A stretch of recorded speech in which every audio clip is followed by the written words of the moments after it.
بسم اللہ والصلاة والسلام علی رسول اللہ.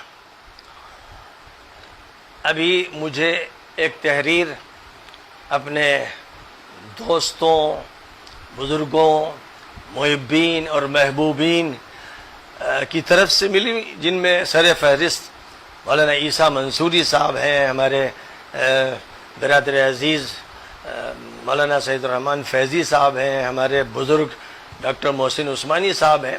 مختلف حضرات کی طرف سے ایک تحریر ملی کہ بھائی جو موضوع چھڑا ہوا ہے اس کو بند کر دینا چاہیے. تو میں ان کا بہت ہی قدرداں ہوں، شکر گزار ہوں. وہ بہت ہی فکر مند ہیں، درد مند ہیں. جو کچھ ہوا اس سال ڈیڑھ سال میں اس سے پریشان ہیں، اور ظاہر ہے کہ ان سے زیادہ میں پریشان ہوں کہ میں نے جو باتیں بھی کہی تھیں، بہرحال صرف حدیثوں کی بنیاد پر کہی تھیں، لیکن میں نے انہیں بند کر دیا. میں نے یہ اعلان کر دیا کیونکہ ہمارے جو مخلص ہیں اور ہمارے عزیز ہیں اور ہمیں محبوب ہیں، ان حضرات کی طرف سے مخلصانہ بات جو فرمائی گئی ہے، میں اس سے پورا اتفاق کرتا ہوں.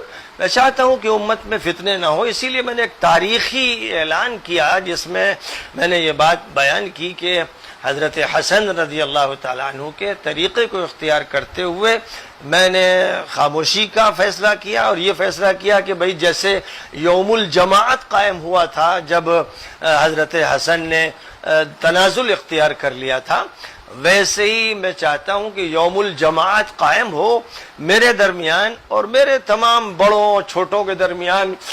وہ افراد کہ جنہوں نے اس مسئلے کو بہت ہی شدت کے ساتھ لیا، حالانکہ مسئلہ صرف اتنا تھا کہ ہم لوگ اور کچھ اہل علم بیٹھتے اور حدیثوں کا مطالعہ کرتے، اور جہاں غلطی ہوتی مجھ سے میری اصلاح ہوتی اور جہاں ان سے غلطی ہوتی ان کی اصلاح ہوتی. لیکن بہرحال یہ نہیں ہو سکا اور بات کو بہت بگاڑ دیا گیا، اور ظاہر ہے کہ حالات بہت خراب ہیں. ان حالات میں خدا نخواستہ اگر ہم آپس میں جھگڑتے رہے تو جو فرقوں کے جھگڑے ہیں وہ تو ہیں ہی، مزید ایک فرقے ایک حلقے کے درمیان کے یہ جھگڑے صرف ہمارے دشمن کے لیے مفید ہوں گے اور ہمیں نقصان پہنچائیں گے. اللہ کے ہاں جو معاملہ ہوگا وہ تو اللہ ہی جانتا ہے، اور ہر شخص اپنے کو حق پہ سمجھتا ہے تو وہ اطمینان کرتا ہے. لیکن میں نے اس کا اعلان کر دیا آج سے تقریباً 6-7 دن پہلے کہ میں اب اس موضوع کو بند کر رہا ہوں. میری درخواست ہے اپنے بزرگوں سے اور بھائیوں سے کہ براہ کرم سب کو بھی نصیحت کریں کہ جب یہ کسی موضوع کو بند کر دیا جائے، جو عمل حضرت حسن نے کیا، جب میں ان کے حوالے کے ساتھ عمل کر رہا ہوں تو پھر پچھلی باتوں کو لانا، کھودنا اور سخت ماحول بنانا، گالیاں بکنا. ان کو نصیحت فرما دیں کہ بھائی اس سلسلے کو بند کرو. اس ملک کو نہ تو اس شدت کی طرف لے جاؤ جس نے پاکستان کو جھلسا دیا ہے، اور نہ ادھر لے جاؤ کہ سیریا اور عراق اور یمن اور لیبیا کے مقتل نظر آئیں. انہی سب چیزوں سے بچنے کے لیے ہمیں اجتماعیت کی ضرورت ہے. اگر آپ یہ سمجھتے ہو کہ بھائی میں نے غلطی کی تو میں اپنی غلطی پر 1000 بار معافی مانگنے کے لیے تیار ہوں. کہ اگر غلطی ہے تو میں اللہ سے بھی اللہ کی حضور توبہ کرتا ہوں، اور ظاہر ہے کہ میں مسئول لوگوں کے سامنے نہیں ہوں، اور نہ مجھے اس کی فکر ہے کہ بھیڑ میرے ساتھ رہے. اس لیے ایسا کوئی مسئلہ نہیں ہے. الحمدللہ اللہ کے ساتھ میرا تعلق رہے، اللہ کی رضا حاصل رہے، نبی مجھ سے راضی رہے. اس کے علاوہ الحمدللہ مجھے اور کچھ نہیں چاہیے. لیکن بہرحال دنیا میں زندگی آپس کی محبت کے ساتھ گزاری جائے، اجتماعیت کے ساتھ گزاری جائے، غلط فہمیاں دور کی جائیں، کینے دل سے نکال دیے جائیں، عداوت و نفرت ختم کر دی جائے. یہ مطلوب ہے ہم سے. اس لیے میں مولانا عیسیٰ صاحب اور دیگر حضرات نے جو کچھ لکھا ہے اس کا استقبال کرتا ہوں اور خوش آمدید کہتا ہوں، اور میں ان کے اس مثبت مطالبے پر لبیک کہتا ہوں. میں بار بار اظہار اس کا کئی مرتبہ کر چکا ہوں، لوگوں کو یاد نہیں رہتا. پہلے دن سے جب میں نے ایک بیان دیا تھا اسی وقت سے میں نے تحریری طور پر تقریری طور پر یہ بات طلب کی تھی کہ اس موضوع کو بند کر دیا جائے, ڈھک دیا جائے, نہ چھیڑا جائے, کیونکہ جب بھی کریدا جائے گا تو بس پھر تو فتنے پیدا ہوتے ہیں اور لڑائیاں ہوتی ہیں, جذبات گرم ہو جاتے ہیں.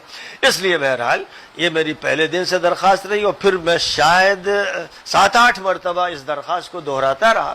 اب ظاہر ہے کہ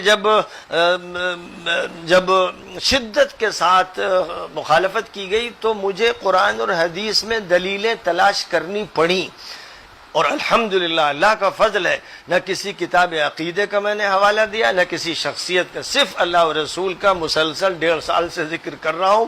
میری تمام تقریروں میں یہی ہے. ہاں یہ بات ہے کہ شکایت کی گئی کہ بہت شدت کے ساتھ بات کرتے ہیں, تو بھائی شدت سے بھی میں توبہ کرتا ہوں, کیونکہ میں نے تو مشعال المصابیح جو کتاب لکھی ہے 10 جلدیں شائع ہو چکی ہیں, مشکات کی شرح کر رہا ہوں. ہر جگہ اسلام میں جو یسر کا پہلو ہے, جو سماحت کا پہلو ہے, اس کو پیش کرتا ہوں. مسائل میں بھی اسی پر سارا زور دیتا ہوں. اسی طرح ان سب مسائل میں بھی شدت نہیں ہونی چاہیے. وجادلہم باللتی ہی احسن پر عمل ہو. اگر بحث کرنا ہے تو شریفانہ انداز سے, خوشگوار انداز سے, محبتوں کے ساتھ ہو.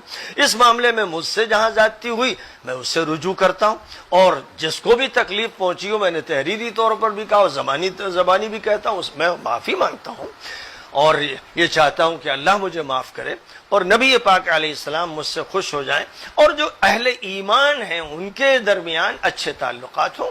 یہ بات میں نے آج ایک تحریر میں بھی کہی ہے, اور اس موقع پر جب خط مجھے ابھی ملا تو میں نے فوراً 2 سطروں میں تو اس کا جواب تحریری طور پر دے دیا. امید ہے کہ وہ بھی پہنچ جائے گا, اور تقریری طور پر میں زبانی یہ بات کہہ رہا ہوں.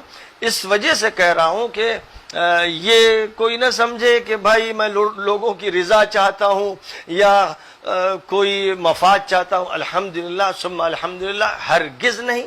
مجھے نہ لوگوں کی بھیڑ چاہیے اور نہ لوگوں کی جمعیت چاہیے.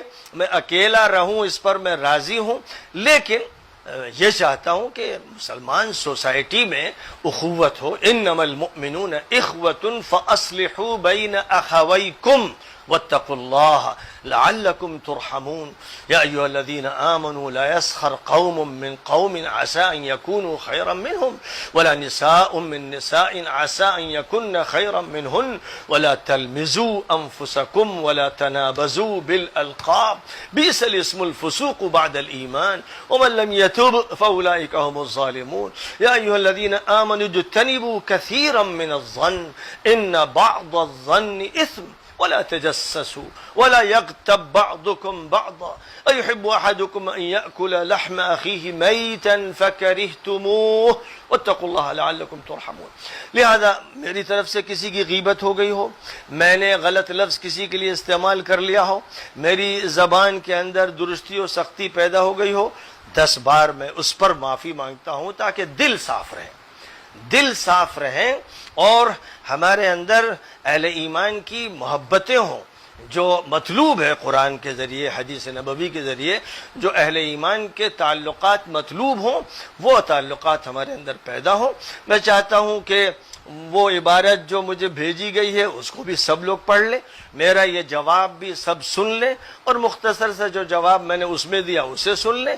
اور ایک بیان آج میں نے وجادلہم باللتی ہی احسن کی آیت کریمہ کا ذکر کرنے کے بعد نیچے یہ لکھا ہے ایک محبت آمیز درخواست, اس کو پڑھ لیں اور فضا کو ٹھنڈا بنائیں, بہتر بنائیں. اب فضا کو بگاڑنے کی کوئی کوشش نہ کرے. امید کرتا ہوں کہ میں بھی اپنے وعدے کو پورا کروں گا اور لوگ بھی انشاءاللہ اپنے وعدے کو پورا کریں گے. فضا انشاءاللہ صاف ہو جائے گی, دل پاک ہو جائیں گے, اور تعمیری کاموں میں ہم اور آپ سب لگ جائیں گے. اللہ تعالی ہمیں اس کی توفیق عطا فرمائے. وآخر دعوانا ان الحمد للہ رب العالمین.